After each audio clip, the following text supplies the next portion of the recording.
So this is week 2 of Life in Bible Times. We're going to be talking today about family life. Have you ever seen a show or maybe read an article entitled something like A Day in the Life of whoever it might be? Just yesterday, in fact, I was watching a YouTube video on A Day in the Life of the Richest Day Trader. He's on the internet. He goes by Mamba FX. His real name is Anthony Alvarenga. He's 25 years old.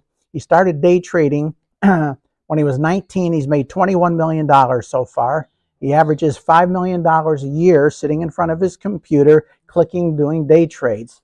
And I've actually followed this guy almost since I got home from prison back in 2020. And interesting character. If you saw him on the street, you'd think gang member, because he is tatted head to toe, right, including his face.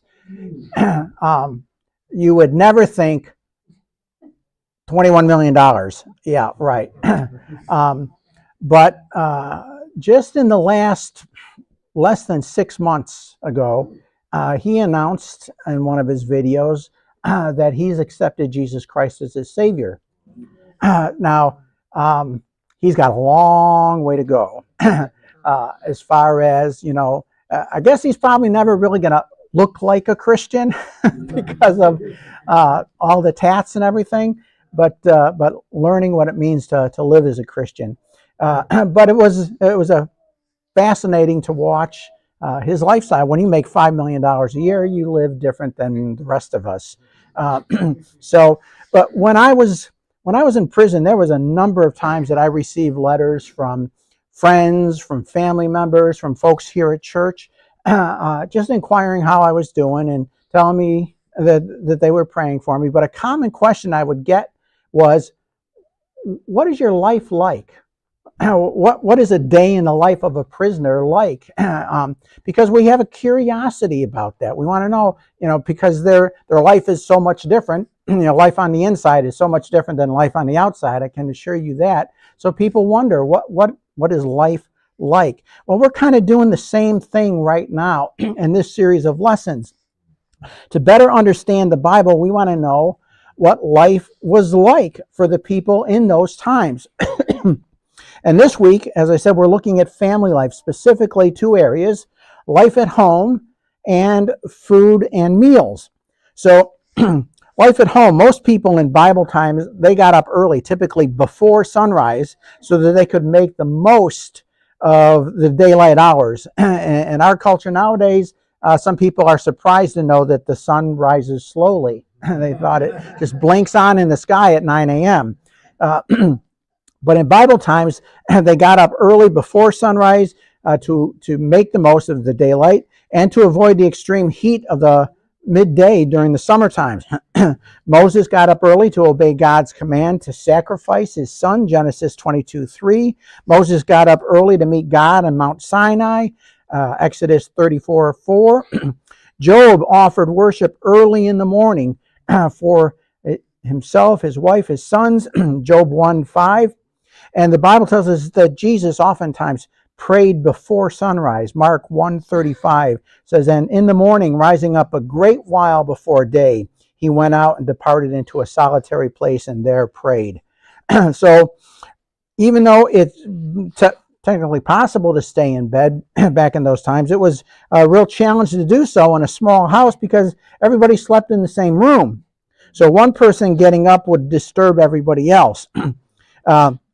Which is a point that Jesus made when he was telling the story of the friend who needed help with some extra food at midnight. Luke 11, verse 7, he says, and he from within shall answer and say, trouble me not, the door is now shut, and my children are with me in bed. I cannot rise and give thee.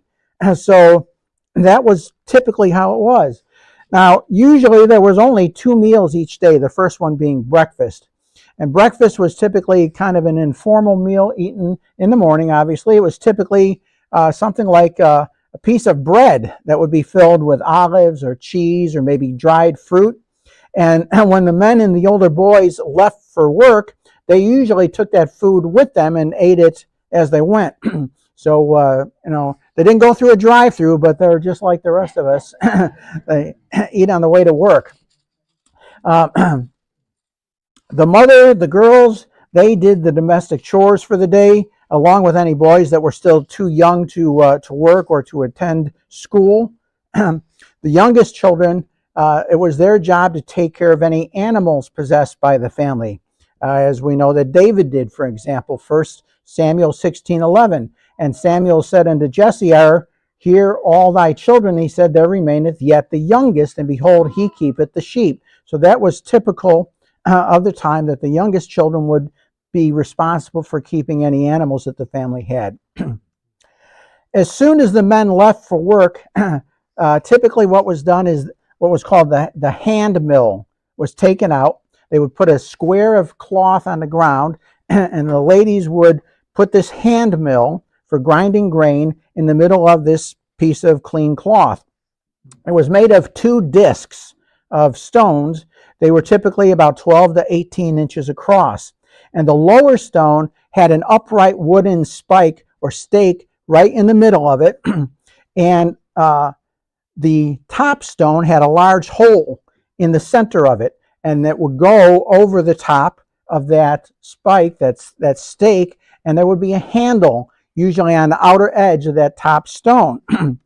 The upper stone was typically made from what is called basalt. That's a fine-grained, dark-colored, it's actually volcanic rock is what it is. It's the most common type of volcanic rock in the world. Almost all of our ocean floors are made of basalt volcanic rock.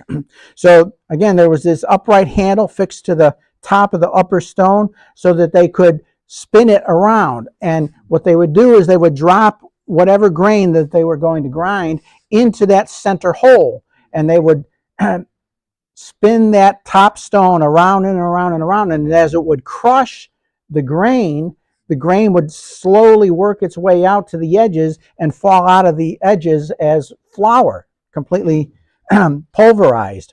So it was typically, for the poor, it was usually barley grain that they were using. If the family had a little more money, it was usually wheat that they would put in that center hole and create flour that fell out then on that cloth. Now, a woman could do the milling all by herself, but it was easier to work with a companion. And that's even seen, for example, in Matthew 24:41, when Jesus said, 2 women shall be grinding at the mill. The one shall be taken, the other left. So it's talking about that happening first thing in the morning, which, by the way, was an early indication that the world was round. And when the rapture happens, there'll be some places where it's morning, some places where it's afternoon, 2 men in the field, some places where it's in the evening, 2 in bed, one taken, the other left. So Jesus indicated all the way back in the 1st century that the world was round. Now, if possible, in the wealthiest households, slaves were used to do this work of milling. Samson found this out when he was in prison. Judges 16:21 says, But the Philistines took him, put out his eyes, brought him down to Gaza, and bound him with fetters of brass, and he did grind in the prison house. So that was his job. The Jews also experienced the necessity of this when they were in captivity. Lamentations 5:13. They took the young men to grind, and the children fell under the wood. They had to carry wood. However, the sound of grain being milled each morning, it really became a central part of home life. It was something you expected to hear every morning. You know, we all have sounds that we hear every morning. I don't know if it's a blender making a smoothie, it's the TV, it's the radio, but those are morning sounds that you hear all the time. Well, Jeremiah said that the absence of that sound of the mill grinding wheat, that would be a mark of God's judgment. Jeremiah 25:10 says, Moreover, I will take from them the voice of mirth and the voice of gladness, the voice of the bridegroom, the voice of the bride, the sound of the millstones, and the light of the candle. He talked about them going into captivity and all of their home life being completely disrupted. There were two jobs that were done outside the house every morning: collecting water and going to the local market. And these were done by the older girls. Water was fetched from the local well or a spring at the beginning or at the end of each day to avoid the heat of the day. Eliezer was Abraham's servant, and he utilized this fact to seek guidance from God in choosing a wife for Isaac. Genesis 24, verses 11 to 13 says, "And he made his camels to kneel down without the city by a well of water at the time of the evening, even the time that women go out to draw water. And he said, O Lord God of my master Abraham, I pray thee, send me good speed this day, and show kindness unto my master Abraham. Behold, I stand here by the well of water, and the daughters of the men of the city come out to draw water." And he also knew, because it was part of their culture, that it was the older unmarried girls who came to fetch the water. 1 Samuel 9:11 says, "And as they went up the hill to the city, they found young maidens going out to draw water." So this was the older unmarried girls who did this. The water itself, after it was drawn out of the well, it would be carried in either a large earthenware pitcher that they would either carry on their shoulder, as Rebecca did in Genesis 24:15, or perhaps on their hip. And that, of course, reminds us then of the story of the woman at the well. John chapter 4, verse 6 says, "Now Jacob's well was there. Jesus, therefore, being wearied with his journey, sat thus on the well, and it was about the 6th hour." So this Samaritan woman, she came at the 6th hour of the day. That is the middle of the day. That was noon. And despite the heat, and the reason that she came at that time was because she didn't want to see any of the other women of the city, because of her lifestyle, because they were going to snub her. They were not going to be kind to her. So she would come in the middle of the day to get water, and Jesus was there to meet her. Changed her entire life and her entire eternity. Again, another aspect of fetching water, that it was the woman's job. Here's from Mark 14, verse 13. Jesus said, "And he sendeth forth two of his disciples, and saith unto them, Go ye into the city, and there shall meet you a man bearing a pitcher of water. Follow him." Now this is where the Lord was giving instructions to his disciples of how to find the place where they were going to have the Passover, the Last Supper, so to speak. And Jesus told them, you're going to find a man carrying a pitcher of water. That would be highly unusual. So it was very easy for them to identify who it was that he was talking about. So Peter and John followed him to the household that had a large open room. Then that was where they prepared for having the Last Supper. Shopping, the other part of each day. If food was not available from their own stores, in other words, their own supply, it was necessary to go to the local market to purchase what they needed. And they did this as a daily task, because it wasn't possible to keep food for more than a day. In that hot climate, the only way that they could preserve food was either by drying it out or salting it, mixing it with salt. And so this practice of having to go to the market each day is what's behind the Lord's Prayer. Give us this day our daily bread, Matthew 6:11, because they had to do that on a daily basis. As part of their market visit, some families would collect bread that was baked in a community oven that they would often have. And Hosea tells us how loaves were put in the oven overnight, and they were cooked slowly and then taken out by the baker when he stirred up the fire in the morning. That's Hosea chapter 7, verses 4 to 6. And when Jeremiah was imprisoned, he received a daily loaf of bread from what was called the Street of the Bakers in Jerusalem. Jeremiah 37:21 says, "Then Zedekiah the king commanded that they should commit Jeremiah into the court of the prison, and that they should give him daily a piece of bread out of the baker's street."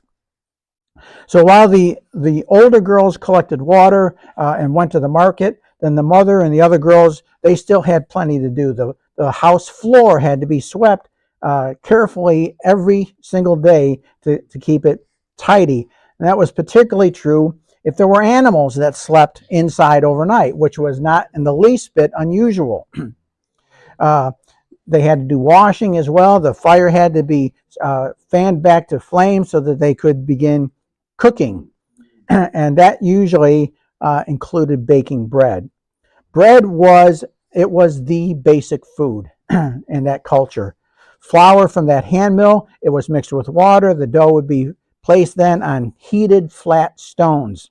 And if the bread was going to be leavened, meaning they would put yeast in it, what they would do is they would take a piece of dough from the previous day. Whenever they would make leavened bread, they would always keep a piece of it for the next day. And it was called leaven. And it was then put into the new dough, and the whole lump was then left by the fire until the yeast had permeated the whole lump. Matthew 13:33. Another parable spake he unto them, the kingdom of heaven is like unto leaven, which a woman took and hid in 3 measures of meal till the whole was leavened. So that's how they would make bread. They would take a piece of dough from yesterday, put it into the new batch, mix it up, let it sit, and that leaven would permeate the entire loaf. Galatians 5:9. A little leaven leaveneth the whole lump. So then the bread would be baked using what were really primitive ovens. One type of oven was just an earthenware dish that they would turn upside down over a fire and put the bread cakes on the top of that dish, on the convex surface of the dish. Another type of oven that they often used was kind of a short cone with an opening at the bottom for the fire, and the bread cakes were literally stuck to the inside of the cone, and it would heat up that way. And it wasn't really until Roman times that an earthenware oven was invented, in which the firebox where the fire was separate from the cooking area. And once they had that, though, a box where they could put the fire and the bread on top, that allowed them to make thicker loaves. Before that, the loaves of bread had to be thin. In fact, any earthenware receptacle or even an earth pit, digging out a place in the earth where it was possible to heat the dough, that could be utilized as an oven. And they would make paper thin loaves. Then there was also like a biscuit sized loaf and even heavier cakes. And they were all made this way. Matthew 26:23 speaks of these paper thin pieces of bread that were used to scoop out other food. It says, and he answered and said, he that dippeth his hand with me in the dish, the same shall betray me. So the Lord took a piece of this thin bread and used it, since they didn't have knives and forks, to dip into the bowl of food, and that's how they would pull their food out. John 6:9 describes what were essentially kind of like these lunch biscuits. He said, there's a lad here which hath 5 barley loaves and 2 small fishes. Those were larger pieces of bread, but really still only about like the size of a biscuit.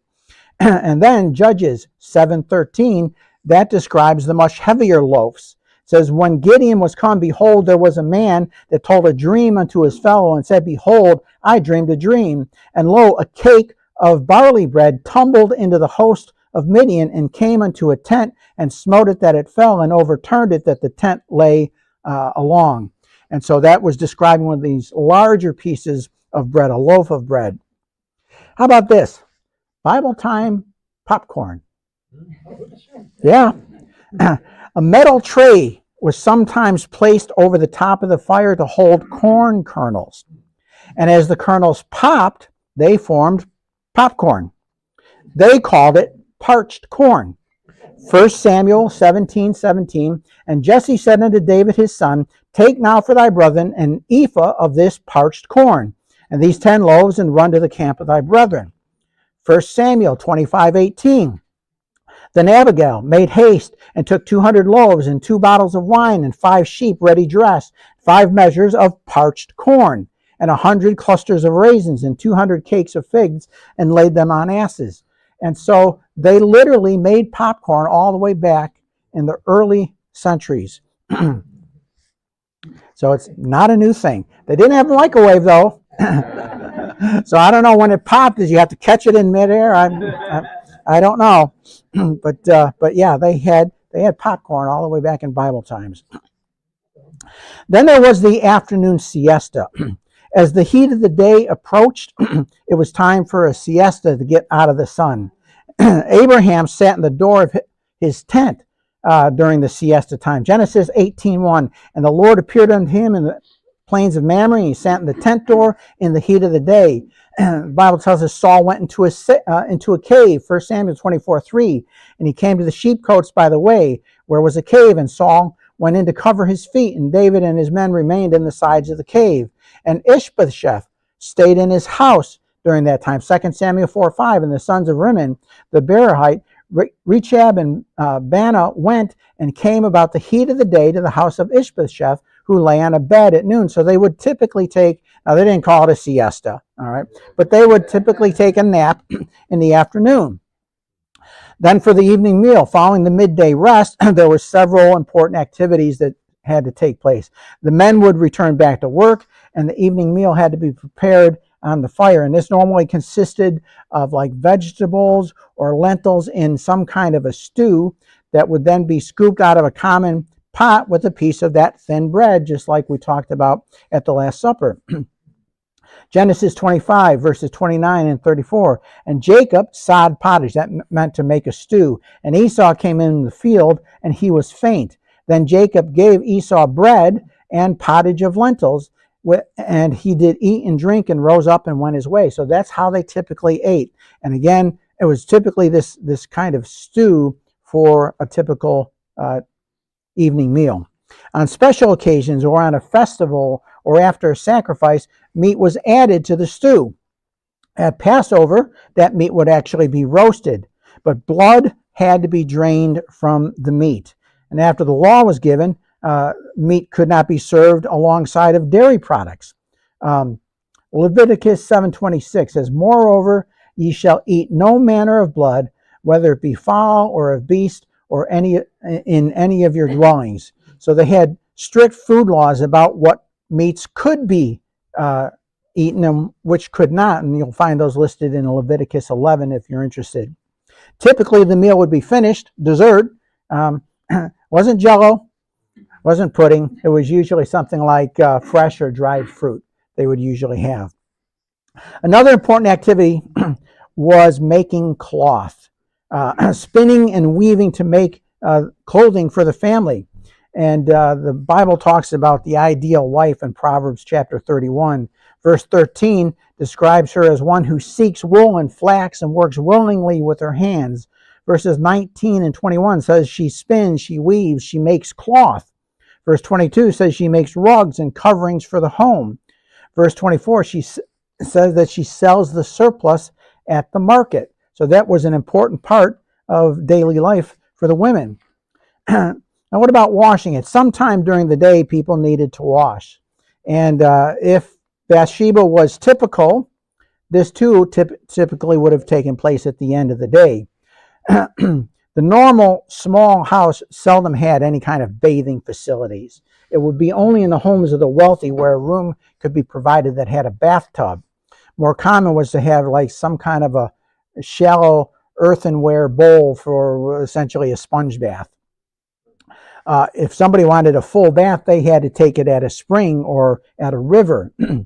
And even Pharaoh's daughter bathed in the river. Exodus 2, verse 5. And the daughter of Pharaoh came down to wash herself at the river. And her maidens walked along by the riverside. And when she saw the ark that contained Moses among the flags, she sent her maid to fetch it. And Elisha seemed to refer to this practice as well when he told Naaman to go and take a bath in the river Jordan. That's 2 Kings 5:10. And Elisha sent a messenger unto him, saying, Go and wash in Jordan 7 times, and thy flesh shall come again to thee, and thou shalt be clean. So once the meal was over and darkness fell, people typically would go to bed early so that they could be up with the sunrise the following morning. Food and meals. We'll see how much of this we can cover. We've already said that there was 2 meals a day. For most people, food was really simple. It was bread, it was olives, it was cheese, it was fruit, it was vegetables. That was the staple diet of the time. Meat was eaten really on rare occasions, and bread was so basic a food it became synonymous with life itself. Eating bread was the equivalent of having a meal. They referred to having a meal as breaking bread or having a meal. The Egyptians would not eat bread with the Hebrews. If you remember this from the life of Joseph, Genesis 43, 31 and 32. Speaking of Joseph, while he was not known to his brothers and appearing as an Egyptian, says, and he washed his face and went out and refrained himself and said, set on bread. And they set on for him by himself, and for them by themselves. His brothers had to eat in a separate room, and for the Egyptians which did eat with him by themselves, because the Egyptians might not eat bread with the Hebrews, for that is an abomination unto the Egyptians. They considered it an abomination to eat with a Jew. We've already mentioned this. Give us day by day our daily bread, Luke 11:3. That was a prayer for the daily provision of food. So bread was basic, and it was also special because Jesus referred to himself as being the bread of life.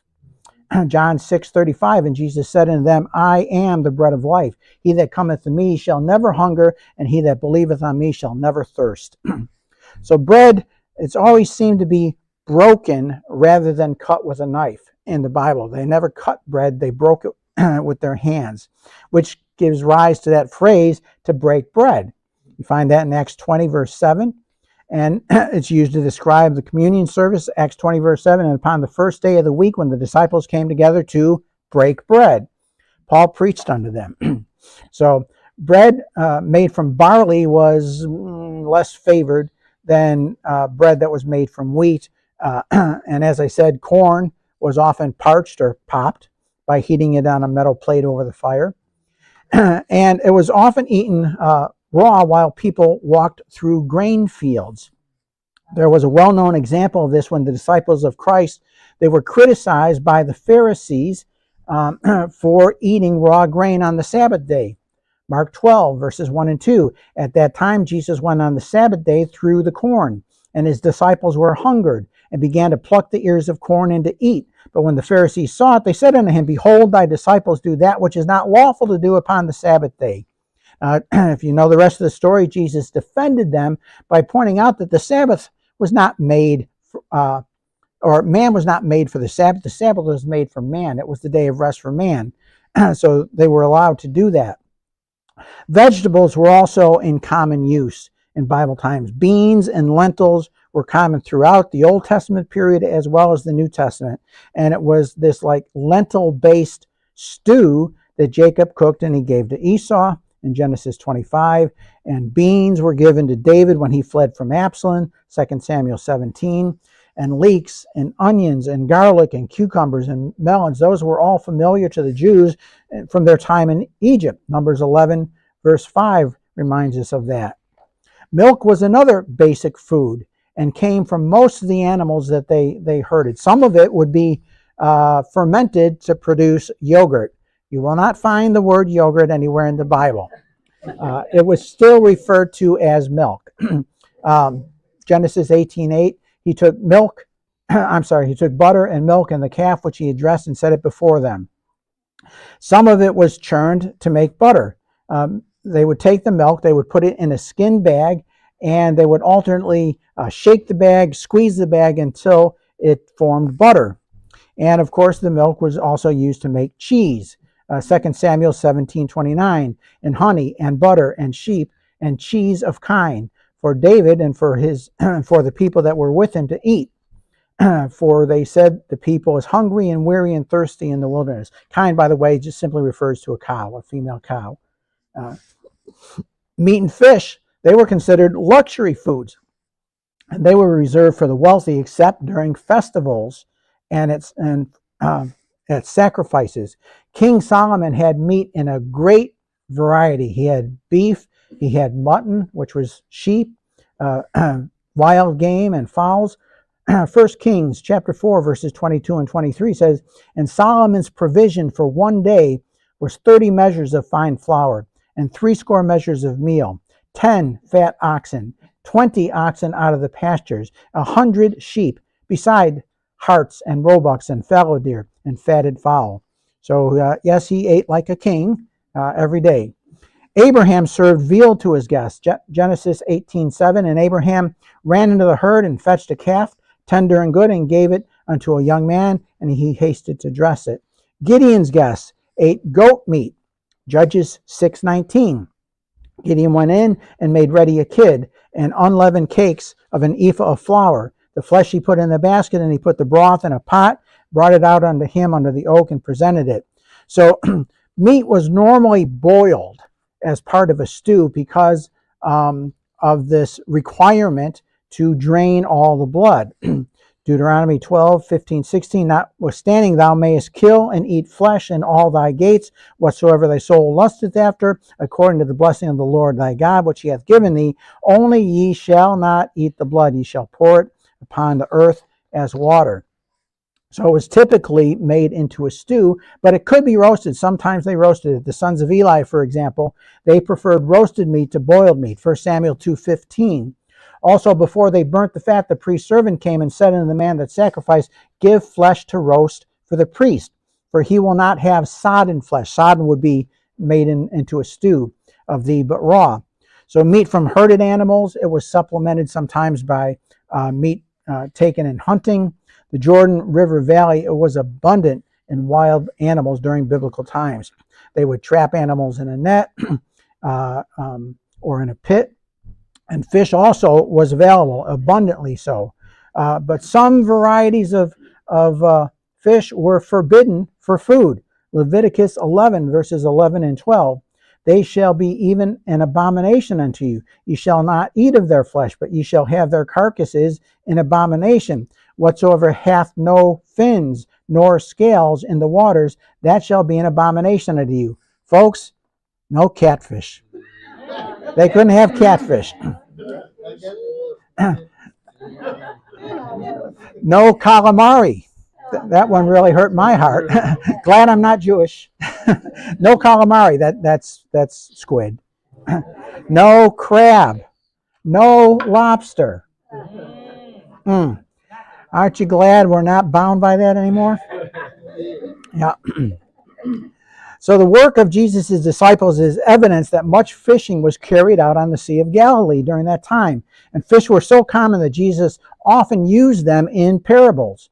Matthew 13, verses 47 and 48, Jesus says, again, the kingdom of heaven is like unto a net that was cast into the sea and gathered of every kind, which, when it was full, they drew to shore and sat down and gathered the good into vessels, but cast the bad away. Again, they had to get rid of all those catfish in the Sea of Galilee. Not that there was any, but Luke 11:11. If a son shall ask bread of any of you that is a father, will he give him a stone? Or if he ask a fish, will he for a fish give him a serpent?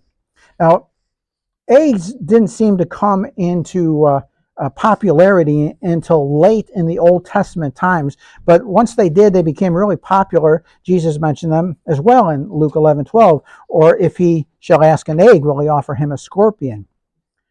So fruit was another necessary part of their diet. Olives were grown for eating, and their oil was often used for cooking. Olive oil would be mixed with flour, and it would be used for frying. So they had fried food. Leviticus 2:5. And if thy oblation be a meat offering, baken in a pan, it shall be of fine flour, unleavened, mingled with oil. So they actually had fried food.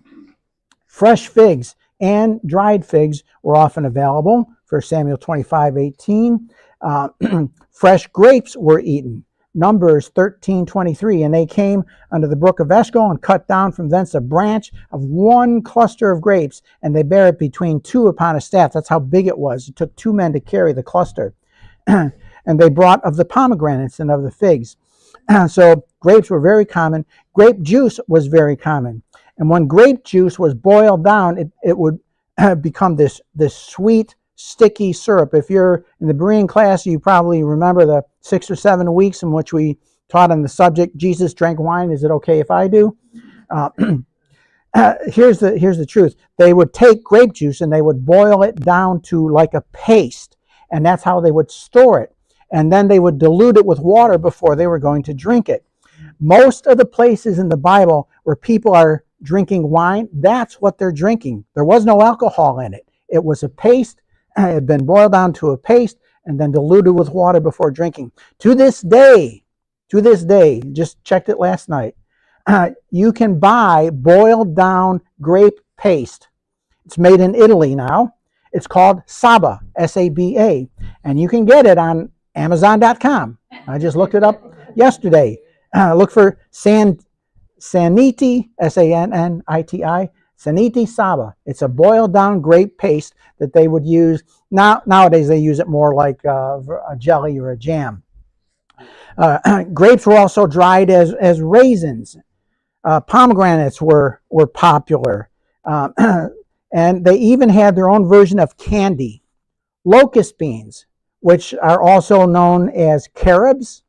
They're the edible pods of the carob tree, which are native to the Mediterranean region. And to this day, these pods are used as a substitute for chocolate. You've probably seen carob bars before. All right, they had those all the way back then.